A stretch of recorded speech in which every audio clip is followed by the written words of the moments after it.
Agora, a voz do pastor, com Dom Luiz Fernando Lisboa. Louvado seja nosso Senhor Jesus Cristo, para sempre seja louvado.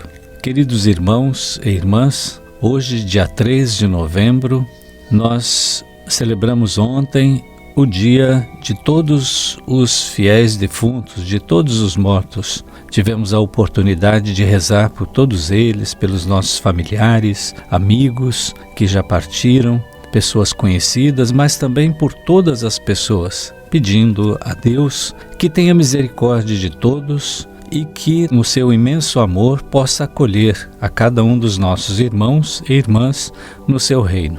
Hoje eu gostaria de falar um pouco sobre a economia mundial, porque esse é um dos assuntos muito importantes que o Papa Francisco tem tratado. Em suas encíclicas, ele tem falado que a economia atual é uma economia que mata, porque é uma economia que exclui, é uma economia que não leva muitas vezes em conta o ser humano, que não coloca o ser humano como centro, mas coloca o lucro. Por isso ele diz que é uma economia que mata. Tem havido cada vez mais um abismo entre ricos e pobres. E isso o Papa Francisco diz que não é bom. E todos nós sabemos que isso não é bom.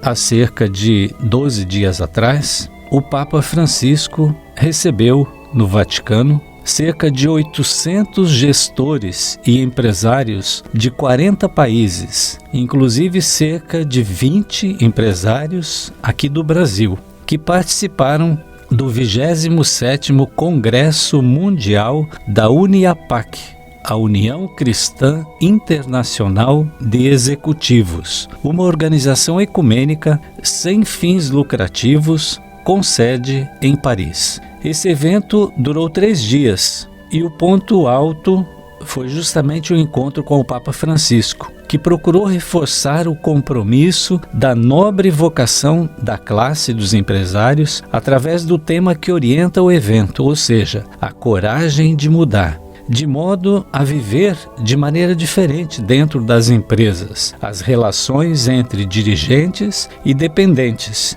e até com o meio ambiente. Diz o Papa, a mudança sempre requer coragem, mas a verdadeira coragem também exige que sejamos capazes de reconhecer a graça divina na nossa vida. A graça de Deus, continuou o Papa em discurso, permite guiar as relações dentro do mundo dos negócios, para se criar uma nova economia para o bem comum, mesmo diante de tantos desafios para colocá-la em prática. Disse o Papa, não há dúvida de que nosso mundo precisa urgentemente de uma economia diferente, aquela que faz viver e não mata, inclui e não exclui, humaniza e não desumaniza, cuida da criação e não a destrua, disse o Papa ao citar a mensagem do evento Economia de Francisco. Aliás, há poucos dias, há cerca de um mês, o Papa esteve reunido com mais de 1.500 jovens economistas do mundo inteiro.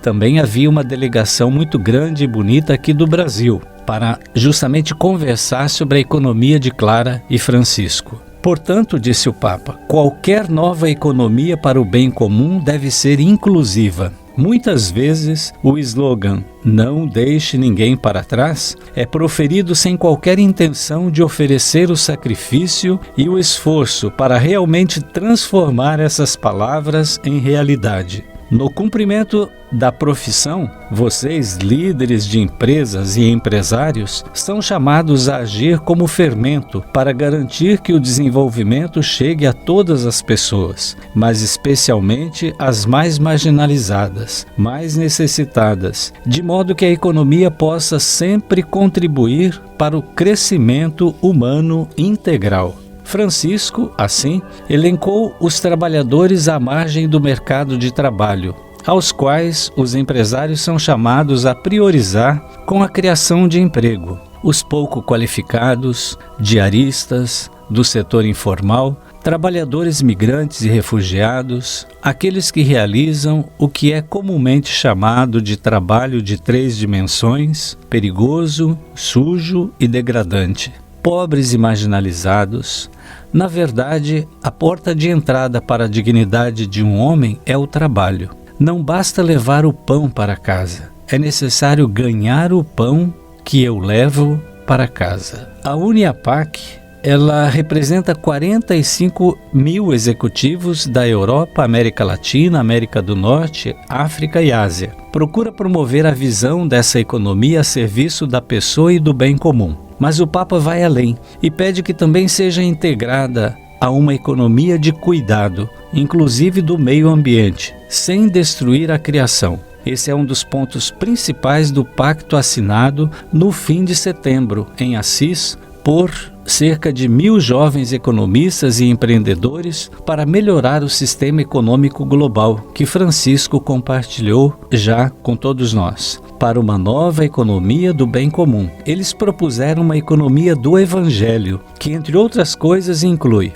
uma economia de paz e não de guerra, uma economia que cuida da criação e não a destrói, uma economia a serviço da pessoa, da família e da vida, uma economia onde o cuidado substitui o descarte e a indiferença, uma economia que não deixa ninguém para trás, uma economia que reconhece e protege o trabalho decente e seguro para todos, uma economia em que as finanças sejam amigas e aliadas da economia real e do trabalho, e não contra eles.